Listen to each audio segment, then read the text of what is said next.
Savez-vous pourquoi certains couples sont vraiment plus heureux que d'autres, même après des années de mariage? Beaucoup pourraient penser c'est parce qu'ils n'ont pas de conflit. Mais en réalité, ils ont appris à marcher sur le chemin du pardon et sur le chemin de la réconciliation. Aujourd'hui, je vous invite à explorer le pardon et la réconciliation comme une clé majeure, essentielle pour l'épanouissement d'un couple. Je m'appelle Rodrigue Sacramento, je suis pasteur et puis je fais de l'accompagnement depuis bientôt 30 ans. Et dans cet accompagnement, j'ai découvert un livre extraordinaire de Gary Chapman qui s'intitule Les 5 langages de la réconciliation. Tout comme il existe des langages de l'amour, Gary Chapman nous enseigne qu'il y a aussi des langages de la réconciliation. En fait, lorsqu'il y a des conflits, ce qui va se passer, c'est que certains vont avoir besoin d'excuses sincères, alors que d'autres auront besoin d'actes de réparation, quelque chose de concret qui vont lui permettre de toucher du doigt la sincérité de la démarche de l'autre, qu'il y ait réconciliation. Le pardon est une étape, mais l'objectif final est de se réconcilier. Et pour cela, eh bien, il y a différents types de langages, et langage d'amour, il en discerne 5.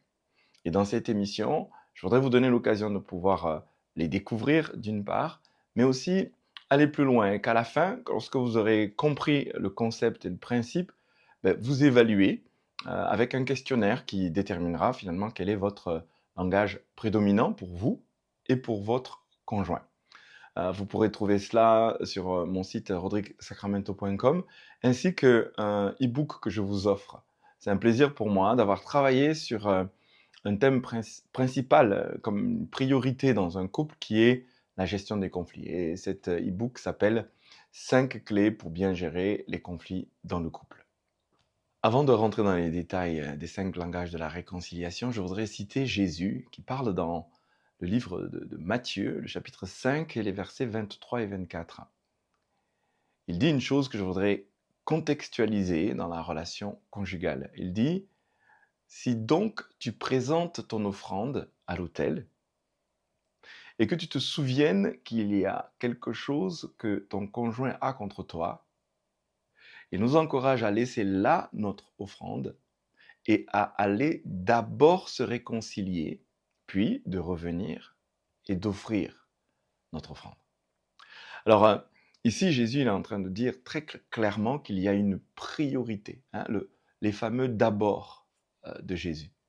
Il dit il y a une priorité à la réconciliation. C'est tellement important pour Dieu qu'il le place ici en premier. Et l'enjeu là, c'est pas tant ce que toi tu ressens, mais ce que quelqu'un d'autre ressent à ton égard. Lorsqu'il s'agit d'un conjoint, il peut se trouver qu'il y ait eu quelque chose qui a troublé votre relation.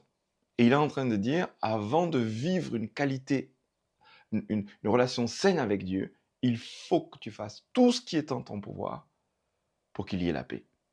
Donc il dit, laisse-la et pense à l'autre. C'est pas tes droits, c'est pas ton raisonnement, c'est pas ta justification, mais c'est l'autre. Si l'autre, quel que soit le contexte de ce qui s'est passé, eh bien, est offensé, c'est à toi de faire le premier pas. Ça te revient de tout mettre en œuvre et de ne pas tarder. Il y a une sorte de promptitude. Vous imaginez, là, je pourrais terminer. Non, non, non, ne termine pas. Ne va pas jusqu'au bout de ce que tu es en train de faire ici. Va d'abord. Et il est en train de nous dire l'importance que c'est nous qui soyons en position de proactivité, c'est-à-dire que nous prenions l'initiative, que nous fassions la démarche de la réconciliation. Pourquoi? Parce qu'en fait, quand ça traîne, quand il n'y a pas de promptitude à le faire, l'offense peut s'enraciner, peut détruire, peut aller encore plus loin et causer beaucoup plus de dégâts que si c'était fait avec promptitude. Le premier langage de la réconciliation, c'est le fait de présenter ses excuses ou d'exprimer des regrets. La phrase, ça revient à dire « je suis désolé », dit Gary Chapman. Et ce langage nous parle de nous, de ce que nous ressentons quand on a pris le temps de considérer que l'autre a été offensé. Je, je, je suis désolé, je suis triste, je regrette, en fait, ça me peine. De ressentir ta peine me peine. Et ça permet à l'autre de sentir que ce qu'elle a ressenti compte. En fait, le conjoint est considéré, euh, il est accueilli avec cette douleur.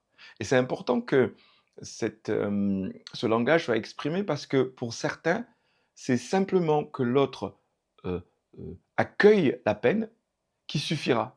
Et lorsque c'est fait avec sincérité, eh bien, ça ouvre la voie à la réconciliation. Parce que si je ne me sens pas compris, si je ne me sens pas accueilli, si cette peine n'est pas considérée, eh bien, je vais avoir du mal à m'ouvrir, je vais avoir du mal de nouveau à vivre en paix et en sécurité.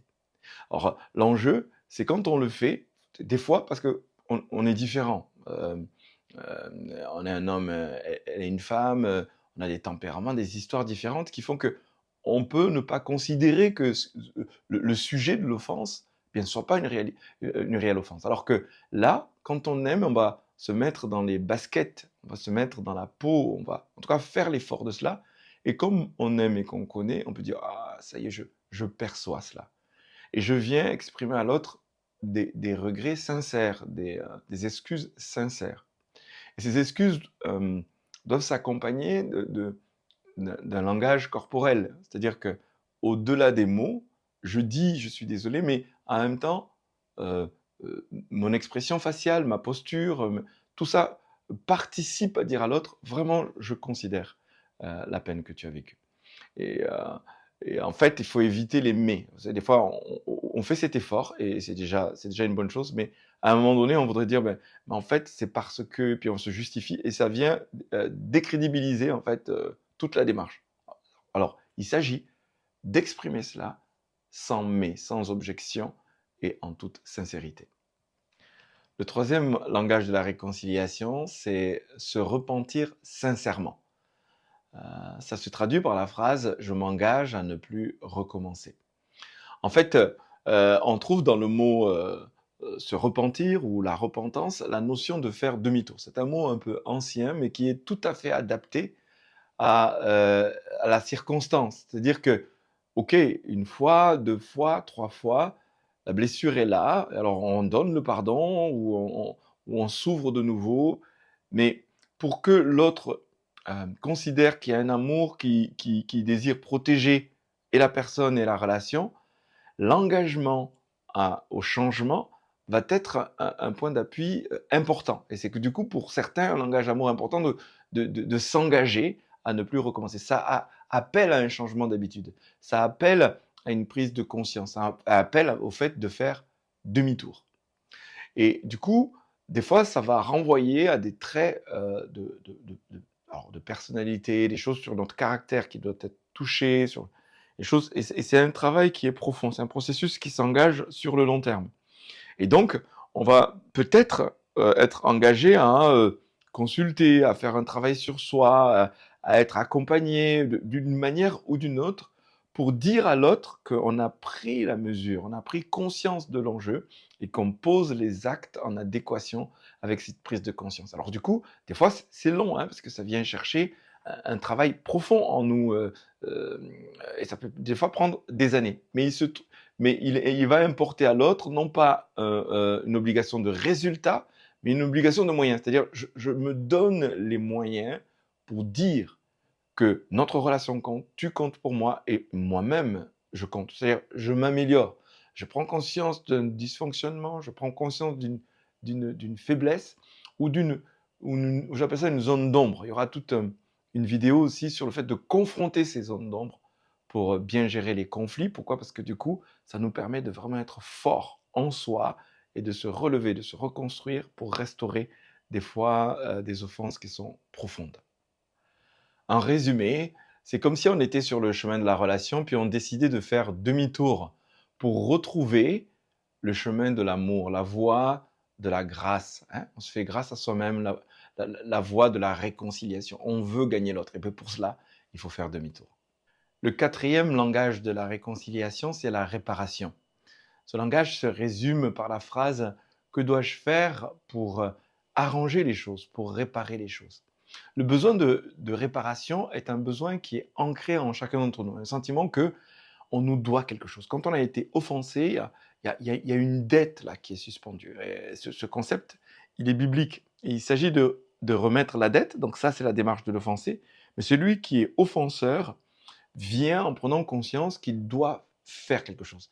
Et cette chose renvoie à un besoin qui est profond. Hein, en fait, il s'agit de dire à l'autre, mais est-ce que tu m'aimes, hein, encore? Et je tiens à cet amour et je veux que tu me redises mon amour, mais en faisant cette démarche, je te dis mon amour. Je t'ai fait du tort et je veux réparer. Et donc, il s'agit soi-même de chercher, mais pourquoi pas de poser la question à l'autre. D'abord se poser à soi-même la question, que dois-je faire pour réparer, pour arranger, en posant des actes concrets qui vont correspondre à la personnalité, aux besoins de l'autre qu'on connaît. Et puis on peut aussi ouvertement poser la question. Et des fois, la personne peut ne pas en avoir conscience, d'autres fois, elle peut en avoir conscience, de dire, eh bien, telle chose viendrait vraiment apaiser, soulager, parce que, voilà, ça renvoie à quelque chose de concret. Il y a des gens qui sont sensibles à la parole, il y a des gens qui sont sensibles aux attitudes, mais d'autres vont être sensibles à des actes concrets. Alors, ça peut être une étreinte, ça peut être un cadeau, ça peut être un service rendu, ça peut être une démarche qui va renvoyer quelque chose de symbolique, qui va renvoyer à une histoire, qui va vous ramener à une période de votre relation. Enfin, en fait, ça demande de l'introspection, de parler à soi-même, hein, pour prendre du temps, sonder son cœur, mais aussi l'histoire, et puis du coup venir nourrir et protéger cette histoire en posant un acte concret. Des fois, c'est les symboles. Vous savez, les symboles, c'est très fort. Ça, ça veut dire ça, je t'offre ça, et ça a un sens, et c'est profond. Donc, je viens réparer. Et la réparation, intégrée même au niveau de la Bible, je pense à Zachée qui dit, mais si j'ai fait du tort à quelqu'un, eh bien, je vais lui rembourser 4 fois le tort que je lui ai occasionné. Donc c'est important d'être aussi abondant dans cette démarche, sans être dans le fait d'acheter quelque chose. C'est plutôt de réparer. Et l'objectif est toujours la paix, la réconciliation et la confiance. C'est-à-dire que l'acte posé vient dire à l'autre, je veux cheminer avec toi, je veux retrouver cette complicité, je veux retrouver ces choses, et je te demande de me l'accorder, de me le libérer. Alors le cinquième langage de la réconciliation, c'est un point culminant, c'est le moment où on offre à l'autre cette fameuse phrase qui dit « je te demande pardon ». Pour certaines personnes, elles ont été profondément offensées, mais tout ce qu'elles attendent, hein, c'est cette phrase. Elle peut paraître magique, mais elle est profonde, parce que ça procède d'un cœur qui a pris conscience de ce qui euh, se joue, et qui assume de dire cette phrase qui est chargée, hein, je te demande pardon. Et en fait, derrière la démarche de dire je te demande pardon, pour le coup, une demande, c'est-à-dire est-ce que tu acceptes de me pardonner? J'ai pris conscience de ce que j'ai fait, j'ai pris conscience de l'offense, j'en prends la mesure, je te demande de me pardonner. Et en fait, c'est une démarche d'humilité qui laisse à l'autre la liberté, parce que ça lui appartient, ce n'est pas un dû. Ça lui appartient de dire, ok, ma démarche, la démarche d'offenseur, c'est je prends conscience que je t'ai offensé, accepterais-tu de me pardonner? Et on laisse à l'autre cette liberté, du coup, c'est inconditionnel, hein. Je demande ce pardon, si tu me le donnes, j'en serai heureux, parce que l'objectif, encore une fois, c'est la réconciliation. Et donc, quand on donne de la valeur à la personne ainsi, on lui donne de la liberté pour pouvoir répondre, et la personne, le conjoint aura peut-être besoin de temps, mais quand c'est fait, ce que je conseille beaucoup au couple, c'est que celui qui est offensé puisse aussi verbaliser, de la même manière qu'il y a une attente formelle un peu de cette phrase magique, mais de pouvoir répondre une autre phrase magique, eh bien, je te pardonne.